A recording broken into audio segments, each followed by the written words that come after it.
Welcome to Create Income with or Without a Job. I'm Jamila Harris, your Create Income coach. And we are thrilled to be joined today by one of the most extraordinary women entrepreneurs and friends. And her name is Dr. MARILLYN Brathwaite Hall. Dr. MARILLYN Hall, thank you so much for being with us. Good afternoon. It is my pleasure. I'm always excited to assist and connect with anything that you're in the midst of, Jamila. So thank you so much, and good afternoon to the listening audience and viewing audience.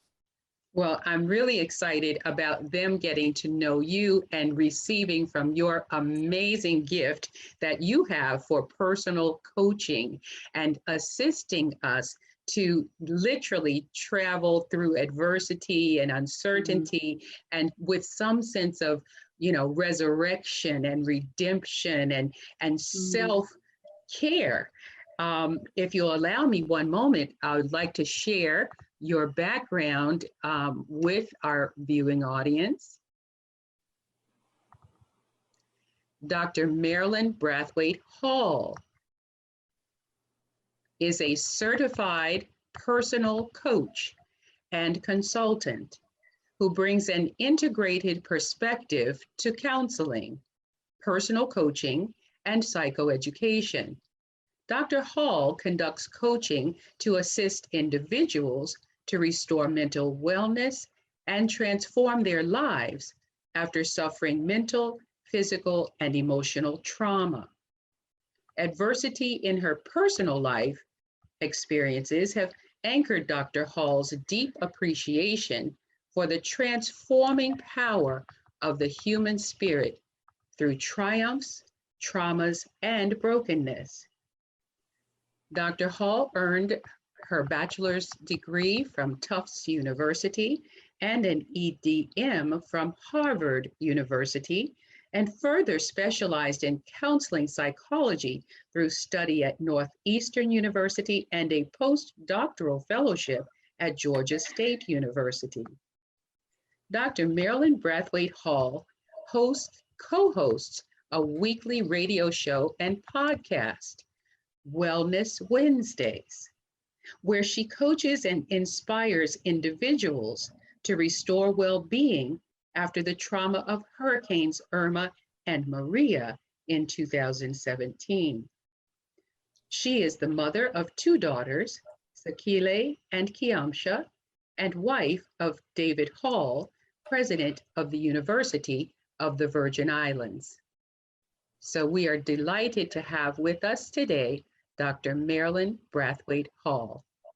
And thank you for sharing from the heart, which is one of the reasons I'm particularly pleased to have you address the topics that we're sharing and talking about today. You have a very special way of helping people, coaching people through pain, through literally realigning their identity, through growing new arms, new legs, new spirit after being, crushed by life. And, the sudden job loss, the traumas of loss of loved ones to disease. I mean, and these losing loved ones in isolation. We are currently facing trauma at levels that are just, first of all, globally, and levels that are just, it will test any humankind.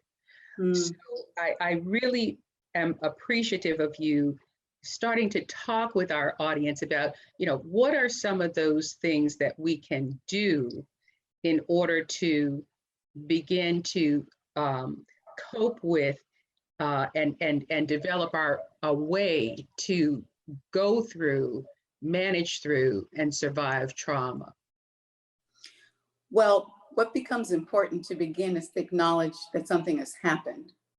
I mean, part of how we begin to reclaim our stories, reset the compass, and begin to path a way forward is being able to tell the truth. And the truth telling begins with ourselves.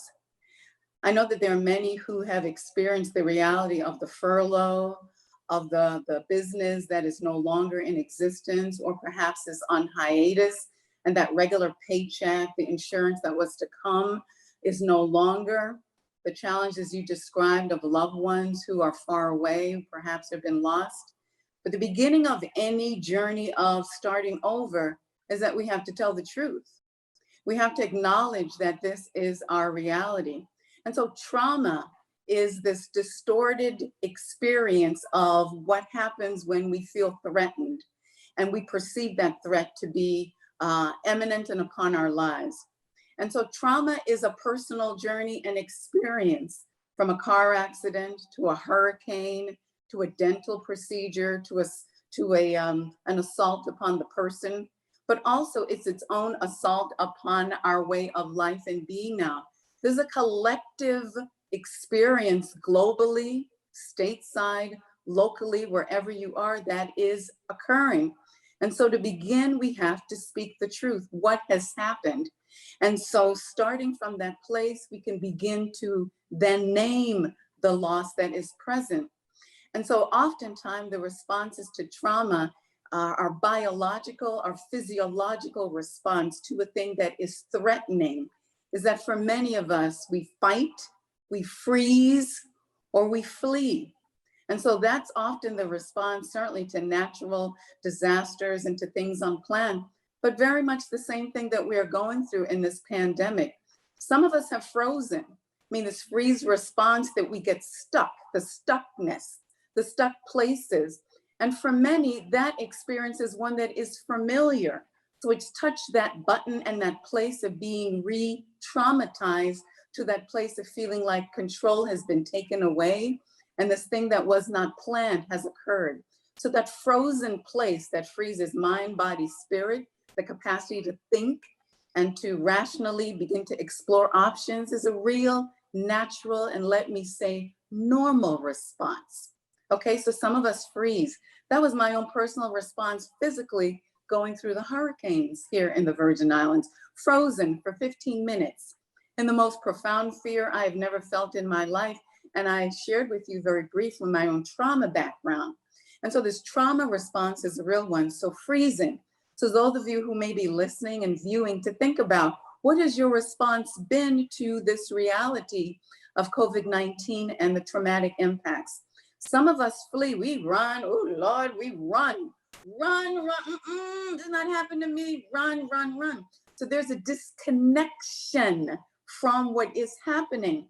In some ways, well, if I can deny it long enough, somehow that's gonna make it go away. But you may already be getting those inbox things from bill collectors, the mail may be piling up, things may be occurring that is showing you that you're running away from what is. And so that fleeing response is a real one that is a response to a traumatic experience. And then there are others who, ooh, it is fight time, baby, time to fight. Trauma brings out the fight response. And so for myself, using my most recent experience, particularly around these hurricanes, after I froze for those 15 minutes, that death felt imminent. And I want to say to those listening and hearing, it is your perception of what is happening to you. It's not anybody else is telling you of it. It is your personal experience of what is occurring and how you react and respond and perceive. So your perception of what is happening to someone may be very different from their lived experience. And so the fight, when the fight then began to manifest itself after I had shifted from the hurricane, those 15 minutes, and I was able to connect with the fight in my husband, and we grabbed buckets and water and towels and all of that. And so for those of you listening and viewing, think about what your response has been to this threat of COVID-19, particularly to your sense of who you are, your livelihood, your family connection, your identity, your sense of worth, who you are in the world. Did you freeze? Have you fought? Have you flee from what is happening? And so beginning with telling the truth is the starting point of beginning the path forward to begin to open up next steps. So beginning from that place is absolutely essential. And that's, I think, that's the place that almost adds even more fear is, in our book, Create Income With or Without a Job. In Mhm. fact, that's one of the first things that we recommend people try to get in touch with.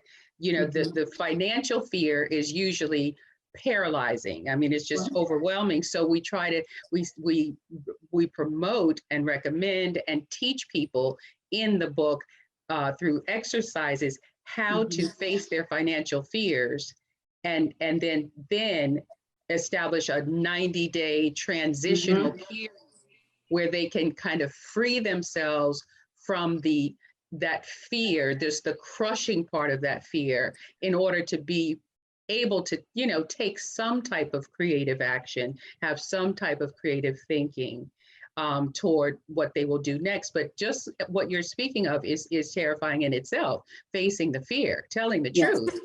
Telling the truth, absolutely. And in order to do what you just said, in terms of one of the wonderful steps that you've outlined in the process and the program, is that you have to acknowledge that the fear exists. Because without it, to begin to engage the program and the steps that are required to look at the bills, to look at the budget, to take a view at how are you eating? How can you eat differently? That attachment to, oh my gosh, I used to love to be able to go to this favorite place, my favorite meal, the salon, oh, my nails look horrible. Oh my God, I don't want to see anyone to see me. All of that, but telling the truth and going, okay, this is what is. And to know that you are, in fact, in a community of many globally. I think so often part of what trauma does is that it distorts and it isolates because it's a personally lived experience. And part of what I hope, both from the program that you are offering to so many, I'm so grateful that you're inspired to provide this step-by-step process for so many who are suffering, is that it helps to break out and separate out the sense that though this is my lived experience, I'm actually part of a community, global and otherwise, that is going through this. So if you can allow yourself to connect with that, be it existential reality, or as we move down both the conversation and making connections that help to create your own community and moving forward, it helps to move beyond the denial phase. Because the longer one stays in denial and the longer the freeze impact takes hold, it has a multiple cascading impact on the capacity and the ability to function, right? So it then begins to creep into, if you're not already experiencing fundamental issues around daily living, around sleep, around eating, around physical hygiene, the very things, in fact, that you need to do to stay healthy in this COVID-19 pandemic, the ability to hear yourself back. So likely there may be some distortion happening in your thought life that may impact your capacity to tell the truth. And it may open the door to those things from the past that may seep into identity, self-worth, tapes and negative schemas from the past that begin to take root and impact a distorted way of how you see yourself now. So this opening of telling the truth provides that slow window and path forward to look at what in fact are some things in a day-to-day, morning, afternoon, evening, practice, process, rhythm that can slowly help me to engage. Now, there may be those who their survival instincts just kick in because the will to live is everything, right? And so survival, that natural instinct inside, that God-given will to live, if I have breath, I am living. So this breath of life, the gift of life, that thing kicks in, however you describe the thing, however you name it, that survival to feed your children, to feed yourself. That may be the very stimulus that those who are viewing and listening have used. But being able to not just push into that survival mode, but to be able to quiet it such that you can begin to be thoughtful in some of the steps that you are outlining in this process. So survival is everything. It kept us all alive here in the VI and other places who've gone through the natural ravages from disaster. And yet survival over time becomes exhausting and taxing, and it distorts over time. And so telling the truth, slowing down the process so that we can think with the front part of our brain and not purely be activated through our fear center, which is in a part of the brain called the amygdala. We have to quiet it down so we can tap into the wholeness of our being, that we can go, I'm going to do this. I have experiences from the past. Not, wait a minute, not this distorted stuff, but wait a minute, in the past, when this has happened to me, when I first started school, when I began graduate school, when I first started my first job, when I had my first child, we have patterns and history that teaches us back to ourselves who we are, but trauma distorts it and it flips the switch that we sometimes can't see it. And so it's important to begin from that place of telling the truth and slowing down the response, that we can have a more fuller, wholer perspective on who we really are. And you're touching on so many really important aspects of the type of trauma that all of us are engaged in. All of us worldwide are going through trauma Yes. right now. And so what you mentioned about, you know, for example, the most typical trauma of sudden job loss is certainly the financial loss, but it's also this loss of self-worth, of Yes. self-value, and in many cases, self-identity. So many people identify Yes. with their work, and in fact, they don't have another visible, obvious identity that they automatically in their own self-talk Right. address outside of their work. You know, they define themselves 100% through their work. That's And right. and so the loss of, and sudden loss like this of a job, and for those of us who are business owners, my goodness, our lives are invested in building these businesses. Yes. And then also building the people who are members of our teams and the support businesses that we collaborate with. There's so much that gets lost in terms of self-value, identity, and Yes. in this type of trauma. Absolutely. And as you were talking, part of the theme that bubbles up from that is that there's so much grief that is present. Grief is intricately interwoven in everything that you just talked about, from the loss of money, which is a real thing. You need money to live and to function. The loss of identity as it was connected to whatever that professional space and place was. The loss of the social connections that were present. And for some, literally right now, the loss of loved ones. I mean, because COVID-19, there are people who are grieving from loss. And so grief is an ongoing process that is present here in this COVID reality. And I haven't heard as much conversation around that. I mean, like, who wants to talk about grief? Oh my goodness. But grief is present. I remember a couple of weeks ago, I had this experience that it felt like I could feel this sort of tsunami of this wave of this thing that was present as I took in sort of the numbers, you know, when you see kind of the update of infections and the global numbers and all, and I felt it. I mean, it just felt like this cumulative impact of taking in that these are lives. These are not numbers.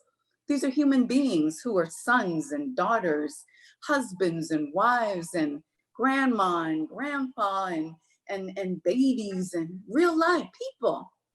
And so taking in that along with this real lived experience of what was that is no longer. And so we have to then acknowledge that there are things that are lost that we have to acknowledge and tell the truth that we're also grieving. And all of us have a history of how we grieve.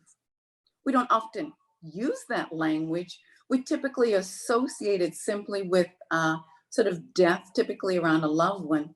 But we all have grief patterns. How do you grieve? How do you say goodbye to a thing that was precious and a part of your life? When we relocate from one environment to a next, Transitions in our lives are all about losses and moving forward. But in order to transition to the next thing, you have to say goodbye to what was, good and bad. So we all have a loss and grief process and pattern that is a part of us. And so often we don't take a look at it. You know, do we acknowledge, do we connect, have, you know, for business owners, what has that process been like to be able to connect with those who were part of the circle? How has the loss been manifesting? How do you memorialize or give voice to that place inside? I mean, we in many ways, you know, we have birthdays, we have anniversaries, we acknowledge the date of when someone significant has passed, you know, from 9/11 to all of that. We do this all the time. And so for us in our personal lived experience now, grief is a part of what many are feeling, but we can't name it or often don't have language for. So for those of you who are watching and are listening, to think about that for yourself, that place of that lostness. So it's not just money, it's more than that. And so the ability to allow it to be present. So my experience a couple of weeks ago when I connected with that place, I allowed that movement of that emotion to move through my being. And for it to be present, I didn't push it away. I allowed myself the space to let it flow through. And I cried and I wept for what was present and is present in the world. And once I did that, it allowed it to flow through me so that I didn't hold it in me. And because often what then happens is that the cumulative impact of those experiences then become a part of us. Belly aches, neck pain, headache, migraine, lower back pain. Those emotional parts of us get trapped in the body because we are mind, body, and spirit. And so this collective experience that we're all going through, for many, it's showing up in ways in their bodies that they're like, what's going on? I've been a healthy person. Then we're like, oh my God, I hope that's not connected to the virus. And oh, what's going on? Lord help, you know, all of that. But for many, the reality of the emotional impact of loss and losses can show up in our bodies. And so having an appropriate space to release that. What do we do when somebody's grieving? Sometimes we need company. Somebody just comes to be with us. So we need company in our grief process. You know, when somebody passes, we come in and we're with somebody. So we can physically be with one another physically, but you know, I'm going to check in. I'm going to have that space just to check in that I can be with someone and vice versa. What else do we do when someone is grieving? Sometimes we send them food. We send them a word of encouragement. We pray for them. We do things to uplift, and we don't try to move them away from that place, because experiencing that is a part of what helps to tell the truth. And as you tell the truth, it opens up the path forward. So grieving through job loss, business loss, the loss of contracts, all of that has to be moved through and processed as we then begin to claim the path forward, gifts and talents, abilities. Who are you distinct from this job? You are the person doing the work, but oh my goodness, you may be surprised as you work through Jamila's plan to discover that there are gifts and talents that have been covered over, have been put aside for a season in your life. And perhaps, just perhaps, this is the time, not just through the survival process, but this time of discovery and breakthrough that may be waiting for you.